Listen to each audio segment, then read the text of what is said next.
네, 늘 그렇듯 인사는 공손하게 송공손 배꼽 인사. 안녕하세요. 안녕하세요. 위클리벳 황당무계 황당한 문화나의 개소리. 안녕하세요, 문희정입니다. 안녕하세요. 이학범입니다. 아주 초창기에 네. 제가 산업동물이라는 얘기를 처음 들으면서 되게 좀 신기했던 그 네. 기억이 이제는 어렴풋해졌습니다. 익숙하긴 한데요. 우리가 왜 동물의 건강을 얘기를 할 때 사실 동물 복지적인 측면도 있지만 네. 무엇보다 동물들이 이제 사람하고 굉장히 가깝게 맞아요. 지내잖아요. 네. 그러니까 인수 공통 질병도 그렇죠. 있고요. 그 산업동물 같은 경우에는 많은 분들이 또 식품으로 섭취를 하게 그럼요. 되잖아요. 네. 그러면 그 동물의 건강 상태가 고스란히 사람한테도 옮겨오거든요. 맞습니다. 네. 이것과 관련해 가지고 저희가 예전에 혹시 기억하실지 모르겠습니다. 가축질병 공제제도라는 네. 얘기를 한번 한 적이 있어요. 맞습니다. 저희가 가축질병 공제 제도가 도입이 돼야 된다 이런 얘기를 드린 적이 있는데 그 이유는 뭐냐면 지금 산업동물 현장에서는 농장동물이죠. 동물의 자가진료가 금지가 안 되어 있기 때문에 농장주들이 자기네 소, 돼지, 닭 같은 가축을 마음껏 치료를 할 수가 있어요. 그러다 보니까 실제 농장에 가보면 뭐 모든 농장이 그런 건 아니지만 항생제가 굉장히 많거든요. 주사기도 그냥 막 되게 많이 있습니다. 그래서 이분들이 수의사의 어떤 진료비의 부담을 느껴서 수의사를 부르지 않고 동물이 아플 때, 가축이 아플 때 자기들이 막 항생제를 놓는단 말이죠. 네. 근데 이게 항생제 내성으로 이어지고 사람에 대한 피해로도 올 수 있기 때문에 가축질병 공제 제도를 도입해서 농가의 진료비 부담을 낮춰서 조기에 수의사가 제대로 진료할 수 있도록 해야 된다 이런 말씀을 드린 적이 있습니다. 그러니까 아마도 사실 반려동물을 키우시는 반려인들 입장에서는 아유 뭐 알아서 잘 하시겠지. 또 키우시는 분들이 약간 전문성도 있고 그리고 요즘에는 왜 이력을 추적할 수 그렇죠. 있게끔 어떻게 키워졌는지도 알게끔 뭐 이런 것들 워낙 잘 돼 있으니까 그냥 믿거니 했단 말이죠. 네, 그러면 안 됩니다. 왜냐면 그러니까 그러면 안 된다는 네, 말씀을 정말 왜냐면, 드리고 싶습니다. 네, 축산 분야의 항생제 판매량이 점점 늘어나가지고요. 작년에는 1,003톤이 됐거든요. 근데 이게 1,000톤이 넘은 게 2011년 이후 처음입니다. 그러니까 우리가 이거를 그냥 마음껏 계속 쓰게끔 냅두면 안 되는 상황이에요 지금.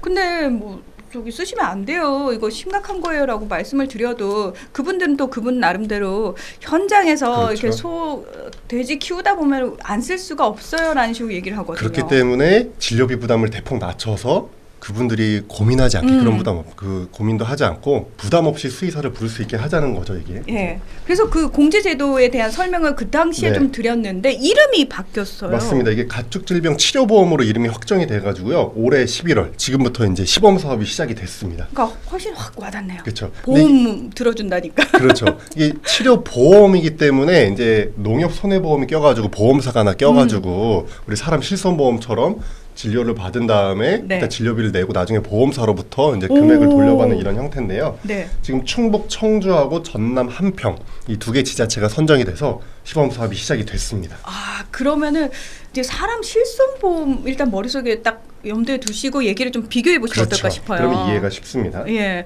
그러니까 한도도 왠지 좀 정해져 있을 것 같고. 그렇죠. 예. 일단은 자기 부담금이 있어요. 네. 일단은 이 보험에 가입하면 무조건 월에 2회 이상 수의사가 농가를 정기에 방문을 합니다. 그래서 예방 접종도 해주고 진료도 하고 뭐 건강 검진도 하고 하는데요. 우리가 안 불러도 선생님이 오세요? 그렇죠.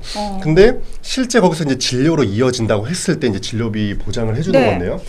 무슨 모든 진료를 다 보장해 주는 건 아니고요. 송아지 4종, 비유구 8종, 한우 번식우 28종, 젖소 23종인데 이거를 정부하고 수의사회하고 농가하고 논의를 해가지고 정한 거예요. 이 진료는 이제 진료비 보장을 해준다. 해주자. 근데 이 진료비, 이 진료 항목을 정한 기준은 다빈도 진료예요. 특별히 많이 발생하는 그렇죠. 질병에 대해서. 대표적으로 젖소의 유방염, 번식우의 난산처치, 송아지 설사병 이런 것들이 포함되어 있는데요. 농가의 자기 부담금은 2만 원입니다. 건당. 2만 원. 네. 건당 2만 원. 오. 근데 이제 예를 들어서 우리 사람도 그렇지만 그렇게 2만 원을 내고 네. 사실은 더 많은 비용이 나오잖아요. 그렇죠. 지금 좋은 지적하신 거죠. 그러니까 이게 한도액, 보장 한도액을 네. 물어보시는 거예요. 그러니까 그거 다 받기 힘들던데 사람도. 네, 맞습니다. 네. 그러니까 2만 원만 내고 막 수십만 원의 모든 진료를 다 받을 수는 없고요. 이것도 한도액이 있어요. 근데 한도액은 이제 질병마다 좀 다른 거죠. 그래서 한도액 이하로 나온 거는 2만 원만 내고 당연히 다 받을 수 있는 거고요. 네. 한도액이 넘어간 거는 2만 원 플러스 그 초과분까지도 지불하시긴 하셔야 됩니다. 그러니까 그러니까 케이스별로 좀 다르다라는 그렇죠. 것 좀 보시고 그래도 어쨌든 그 보험 없이 치료하는 것보다는 훨씬 그럼요. 예, 이득을 보는 부분이 네. 있는 거잖아요. 자 이렇게 되면 이제 많은 분들이 아 좋긴 좋은데 매달 부담해야 되는 보험료가 네, 이게 그렇죠. 분명히 만만치 않을 거야 예측 가능하거든요. 그렇죠. 이 보험료가 또 궁금하실 텐데 이게 네. 매달은 아니고 연간으로 가입하는 연간. 건데요. 이제 두 당, 마리당 내야 되거든요. 네, 한우, 유구, 송아지는 한 10만 700원.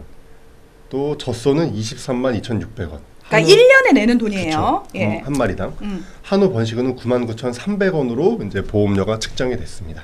아 근데 저 궁금한 게 네. 소를 딱 한 마리만 키우시는 분들은 안 계시잖아요. 그렇죠. 소를 보통 여러 마리 키우시잖아요. 지금 네. 이 가축질병 치료보험 시범 사업은 소에 대한 소 축종에만 지금 시행이 되고 있는데요. 골라서 가입할 수는 없고요. 농가별로 가입하는 겁니다. 즉 내가 이 농가가 가입하면 거기 있는 소는 다 가입해야 되는 상황이죠. 아니 저희 뭐 100마리 키우는데 요 중에서 한 50마리만 그럴 수가 선별적으로 안 돼요? 그러니까 아마 이제 진료비 그 보험료 부담 때문에 네. 그런 고민을 하실 수 있을 것 같은데 어떤 소에서 질병이 발생할 수가 없기 때문에 그렇게는 하면 안 되고요. 단체 가입을 해야 되는데 그렇기 때문에 이제 정부 지원이 있습니다. 보험료 부담도 낮춰주는 거죠. 네. 일단은 국비 지원이 50% 들어갑니다. 그러니까 보험료는 일단 절반 가격이고요. 그러니까 아까 말씀하신 그 금액의 절반은 그렇죠. 국비로. 네. 게다가 지금 시범 사업이 잘 정착이 돼야 되잖아요. 그래서 네. 지자체 지원도 들어갑니다. 그래서 청주 같은 경우에는 청주 지자체 예산이 많이 투입돼서요. 지금 농가의 본인 그 보험료 부담률이 10%밖에 안 됩니다. 오! 그러니까 10분의 1 엄청 가격으로 싸다. 지금 가입할 수 있는 거죠. 네. 그럼 한 평도 한 25% 수준. 그러니까 사실은 큰 부담 없이 가입할 수가 있기 때문에요.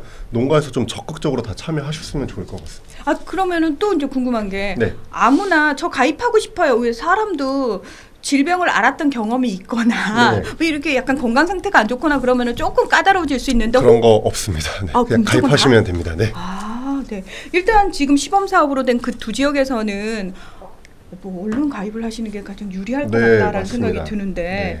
이걸 또 이제 다른 지역에 계신 분들이 들었을 때 왜 우리 지역은 안 그렇죠. 해주나요? 맞습니다. 네.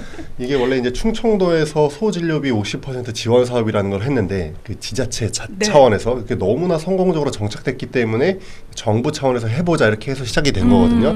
그래서 이제 두 개 지자체를 골라서 시범 사업을 하는 거기 때문에 여기서 잘 되면 이게 이제 계속 확대가 되는 거예요. 네. 그 지금 정부 계획에 따르면 앞으로 한 7년 정도는 더 시범 사업을 한번 운영을 해보자. 아. 여기에 국비 164억을 투입하겠다 이런 상황이거든요.